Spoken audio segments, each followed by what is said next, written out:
selamat pagi. Apa kabar hari ini? Seperti biasa, Miss Dita selalu berdoa untuk kita semua agar kita semua dalam keadaan sehat ya nak. Miss Dita juga mau mengucapkan selamat Paskah untuk kita semua. Ya anak-anak, kita harus lebih bersuka cita lagi, bersemangat lagi menjalani hari-hari kita karena Tuhan Yesus sudah bangkit mengalahkan maut bagi kita manusia.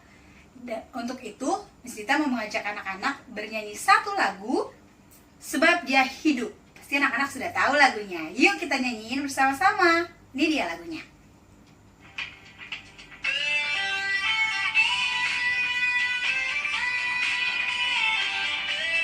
Bernyanyinya harus dengan tersenyum ya, bersuka cita.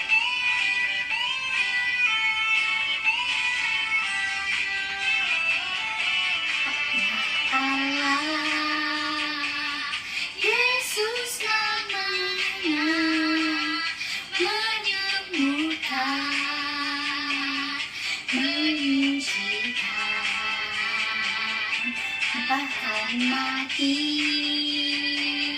tebus dosaku, kubur kosong membuktikan Dia hidup. Dia hidup, ada hari esok, sebab Dia hidup. Ku tak gentar karena ku tak pedang hari esok. Hidup jadi berarti sebab Dia hidup. Sekali lagi ya, Yesus namanya. Yesus namanya menyembuhkan, menyucikan, bahkan mati tebus dosaku, kubur kosong membuktikan Dia hidup. Sebab Dia hidup, hari esok, sebab Dia hidup. Ku tak gentar karena ku tak pedang hari esok. Hidup jadi berarti sebab Dia hidup. Ya, sampai situ kita bersatu di dalam doa. Kita bersatu di dalam doa. Doanya boleh diikuti ya.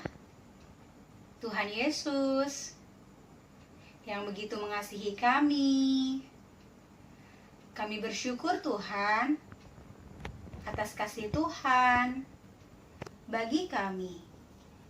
Kami bersuka cita Tuhan karena Tuhan Yesus telah bangkit bagi kami.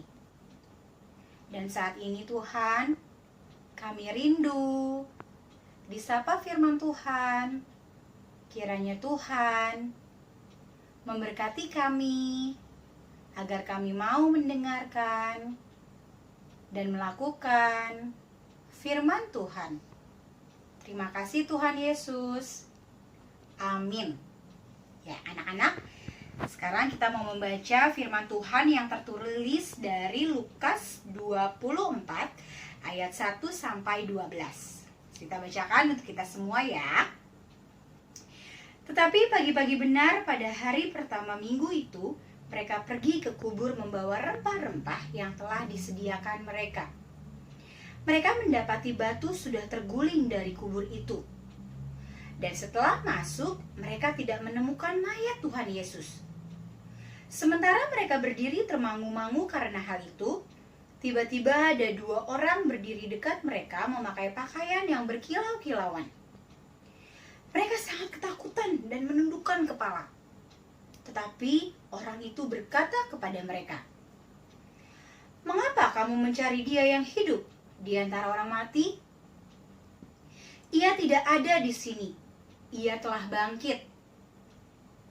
Ingatlah apa yang dikatakannya kepada kamu ketika ia masih di Galilea, yaitu bahwa Anak Manusia harus diserahkan ke tangan orang-orang berdosa dan disalibkan, dan akan bangkit pada hari yang ketiga. Maka teringatlah mereka akan perkataan Yesus itu. Dan setelah mereka kembali dari kubur, mereka menceritakan semuanya itu kepada ke-11 murid dan kepada semua saudara yang lain. Perempuan-perempuan itu adalah Maria dari Magdala, dan Yohana, dan Maria, ibu Yakobus. Dan perempuan-perempuan lain juga yang bersama-sama dengan mereka memberitahukannya kepada rasul-rasul. Tetapi bagi mereka perkataan-perkataan itu seakan-akan omong kosong, dan mereka tidak percaya kepada perempuan-perempuan itu. Sungguh pun demikian Petrus bangun, lalu cepat-cepat pergi ke kubur itu. Ketika ia menjenguk ke dalam, ia melihat hanya kain kafan saja. Lalu ia pergi dan ia bertanya dalam hatinya, apa yang kiranya telah terjadi? Demikian firman Tuhan. Bisa kita lanjutkan ke bacaan pelita kita ya anak-anak. Judul pelita kita untuk minggu ini adalah Paskah. Apa anak-anak? Paskah. Selasa 4 April 2020. Best Kids, perhatikanlah gambar di bawah ini. Coba anak-anak yang sudah menyiapkan pelitanya diperhatikan. Ada dua gambar, gambar A dan gambar B. Menurutmu gambar manakah yang menunjukkan rasa syukur? Yang mana anak-anak? Apakah anak seperti gambar di A yang saat ada penilaian harian atau tugas ia menyontek melihat jawaban di catatan di laci mejanya? Atau seperti anak yang B selalu mengungkapkan rasa syukurnya? Yang mana anak-anak? Jelas gambar yang B. Pintar sekali. Tuhan Yesus telah mati untuk menebus dosa kita, agar kita terbebas dari hukuman dosa. Dia telah bangkit. Kebangkitannya berarti bahwa ia telah menang melawan dosa. Mendengar berita kebangkitan Yesus itu, beberapa perempuan pengikut Yesus yang datang ke kuburnya menjadi bergembira. Mereka tidak lagi bersedih. Mereka meneruskan kabar itu kepada murid-murid Tuhan Yesus yang lain.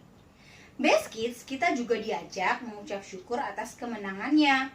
Kita dapat melakukan perbuatan seperti gambar itu yang menunjukkan rasa syukur. Maksudnya gambar yang B ya anak-anak. Maukah kamu melakukannya? Ya, anak-anak mau tidak menjadi anak-anak yang selalu bersyukur setiap saat? Mau tidak? Harus mau. Ya, puji Tuhan yang sudah menjawab mau. Pintar sekali. Kita baca dulu yuk ayat emasnya yang di bawah, bagian bawah pelitanya. 1, 2, 3. Mengapa kamu mencari dia yang hidup di antara orang mati?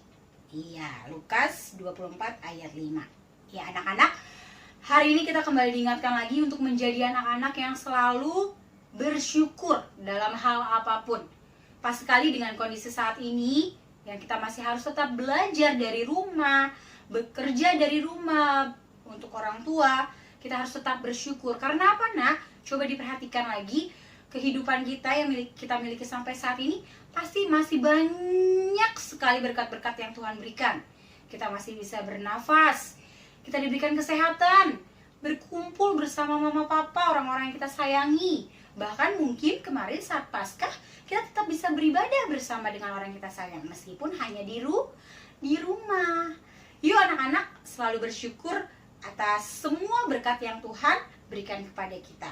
Sekalipun Tuhan memberikan hal yang sepertinya membuat kita sedih, kita tidak suka, tapi percayalah itu pasti ada nilai baik atau hal baik yang mau Tuhan tujukan kepada kita. Ya anak-anak, sebagai respon firman Tuhan, kita mau bersatu di dalam doa. Doanya kita saja yang pimpin. Anak-anak ikuti berdoa, hati dan pikirannya juga fokus berdoa kepada Tuhan. Sikap berdoa yang benar.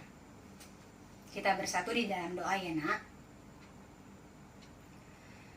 Terima kasih ya Tuhan Yesus, Tuhan yang begitu mengasihi kami, untuk pengorbanan Tuhan yang rela mati di kayu salib.